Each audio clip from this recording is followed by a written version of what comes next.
Hey everyone, what's up? I'm finally back from my break because I was playing Baldurs Gate 3, which took like forever, and in today's video we'll directly compare the ASUS ROG Ally against the new Lenovo Legion Go with a big battle in 10 games. This will be the first video of a small Lenovo Legion Go series. So if you don't yet follow the channel and are interested in this new handheld, make sure to subscribe. For this test, I was using a JSOX dock to enable an HDMI output, so I could capture the gameplay on a separate PC without performance loss. For the tests, both handhelds have been plugged in and I was using the 30W performance mode on both devices. I was also quickly testing the 15W balanced mode on battery, so make sure to not skip that. And to ensure full performance despite using a dock, I was using this 100W USB-C charger by Ugreen. The output resolution was 720p for all recordings, even though the Lenovo Legion Go would use 1280 by 800p or even 2560 by 1600p, since it's a 16 by 10 screen and not the classic 16:9 1280 by 720p like on the ASUS ROG Ally. So the Legion Go has around 11% more pixels to render on these lower resolutions and 97% more pixels on the display's native resolutions. And in reality, I guess most people would use the Legion Go at this 1600p or 800p for a better visual quality. Furthermore, for the Ally, I was using the BIOS version 323, since the newest 331 version isn't noticeably better in most games, actually even slower in some, and is reported to be a bit unstable on some devices. But bear in mind that ASUS is still providing support, so it could improve in the future. For the Lenovo Legion Go, I have to point out that I was using the first available BIOS version, so we could hope for some improvement soon. And I was using the most recent AMD drivers for both handhelds. And last but not least, I was setting the VRAM in the ROG Ally to 6GB, since 6 and 8GB seem to provide better performance over the standard 4GB in most games. But since on the Lenovo Legion Go we can't use 6GB just yet, I was using 4GB over the standard 3GB, which is its factory setting. And before you scream, unfair, you're choking the Lenovo Legion Go, just wait until you see the benchmarks. But before we jump to the benchmarks, please be aware that you might see different results for your ROG Ally, as it manages to boost to a higher 42W in the first few minutes after starting a game or changing the performance mode. So you'd have to wait a while for it to calm down. Alright, in Assassin's Creed Valhalla, I was using the integrated benchmark at 720p with medium settings. Here, the Legion Go takes the lead by a small amount with 67 FPS over the Ally's 63 FPS on average. But as you can see in the frame time graph, the 1% lows have been significantly better on the Ally over the most part of the benchmark. That might be due to the bigger VRAM size or the fact that the Lenovo has yet to improve the BIOS and the drivers. But I will also compare the different VRAM settings of the Legion Go in a dedicated video in the future. In Baldurs Gate 3, the Legion Go was the clear winner in both average FPS and the 1% lows, with an average of 32 on the Ally and 39 on the Legion Go, and 1% lows of 21 versus 27 FPS. That's a difference of around 22%. Surprisingly, the VRAM usage was higher on the Legion Go for some reason, whereas I have to point out that the VRAM usage was very low on both devices. So the Ally might actually perform better with 4GB of VRAM in this case, which would be an exception to the rule. In Forza Horizon 5, I was using the integrated benchmark once more, and the Legion Go was the clear winner over the ROG Ally on 720p and medium settings without FSR. The average for the Legion Go was 89 FPS over 72 FPS on the Ally, a difference of 22% again, which was also mirrored in the 1% lows. Forza just performs really well on the Legion Go, so even at 800p we would see a very stable 60F plus here. The VRAM usage seemed to be pretty similar on both devices in this case. Again, in Hogwarts Legacy, the Legion Go was the clear winner at 720p and low settings without FSR, with an average FPS of around 64 over 52 FPS in my usual benchmark track through the Forbidden Forest, a difference of 23%. Though that will kinda turn around on the 15W balanced mode, as we will see later.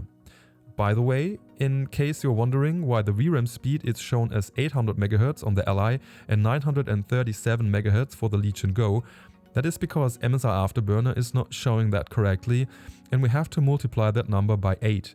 That means the Legion Go has a RAM speed of 7500 MHz over the Ally's 6400 MHz, which really seems to pay off. In Cyberpunk 2077, the difference between both devices was pretty small. I was using the integrated benchmark run at 720p, medium settings, and FSR turned off once more. 55 FPS on average for the Legion Go and 50 FPS for the Ally. A smaller difference of 10%, but still undeniable. I really wonder if Lenovo will add a 5 or 6 GB VRAM option in the near future. I was also testing Lies of P using the high preset at 720p, which resulted in pretty playable 71 FPS on the Ally and 75 FPS on average on the Legion Go, with 1% lows of 41 and 45 FPS. That game seems to be optimized pretty well overall and should also run in a satisfying way on the 15W balanced mode on battery with these settings. The next gen update for The Witcher 3 was causing a big performance hit on every system out there, and on medium settings at 720p we only see 34 FPS on average on the Ally and 42 FPS on average on the Legion Go. Again, a difference of around 23%, which is kinda close to the difference of the RAM speed, which is around 70%. But still, the Legion Go kinda seems to be already better optimized over the Ally. So we can really hope that ASUS will take that as a motivation to deliver better updates in the near future. For Fortnite, after some tweaking, I was using the settings that you can see here to gain a mix of good performance with nice visuals. Both handhelds performed pretty well, all things considered, and I saw an average of 106 FPS for the Ally and 119 for the Legion Go, with pretty similar 1% lows of 74 and 79 FPS. I have to point out that it takes quite a while for Fortnite to calm down these 1% lows, as it's really a stutter galore in the first 15 minutes or so, with heavy lags and freezes on both systems. So I had to play 1 to 2 matches on both devices to gain these results. I was quickly testing an empty map on Valorant and got great results for both the Ally with 290 FPS on average and 307 FPS on average for the Legion Go on 720p with medium settings. So I guess using 1080p or even 1600p on the Legion Go would be absolutely possible for this title. I have seen gaming laptops that didn't perform that well. So either Valorant was optimized by a lot or the AMD drivers are just really good with this game. The smallest difference I saw in my test was probably on The Last of Us Part 1 at 720p with low settings. Around 46 FPS on average for the Legion Go and 44 FPS on the Ally with ever so similar results for the 1% lows. On some rare occasions the Ally was even getting slightly higher FPS in this case. And now let's have a quick look at 3 of these games in which I used the 15W balanced mode on battery on both devices. Using the pre-made 15W mode on both handhelds and battery, things really turned around and the Ally was the clear winner in the Assassin's Creed Valhalla integrated benchmark at 720p in medium settings. 51 over 39 FPS. A huge difference of 31% and devastating 1% lows for the Legion Go. Well, who expected that? As you can see on the Legion Go, the core clock of the integrated graphic drastically drops to 870 MHz on 15W.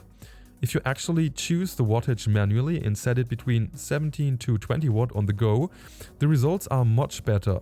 So Lenovo might have to look into that, I guess. In Forza Horizon 5, the difference wasn't as big, but again the Ally took the lead with 58 over 51 FPS on average and 45 over 36 FPS for the 1% lows. And in Hogwarts Legacy, the Ally once more was the clear winner on battery using the 15W balanced mode with 46 FPS over 36 FPS on average. A noticeable difference of 25%, though both devices had pretty bad 1% lows in this case. But Hogwarts Legacy is a problematic title on this matter even months after its release. As a conclusion, we could state that the Legion Go is clearly faster using the 30W performance mode, but yet quite slower on the 15W mode.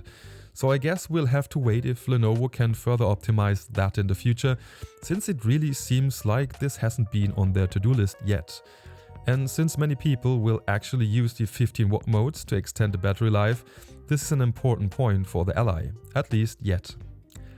Okay, so that's all for today. Let me know in the comments which of these handhelds you'd prefer as of now, and again make sure to hit that subscribe button for more benchmarks and special videos about the new Lenovo Legion Go, which definitely is a great and interesting approach on the handheld market. PS, I will take some time for a full review after really testing the device intensively, so there will be some other videos before that. Thanks for watching, see you next time, bye bye and tschüss.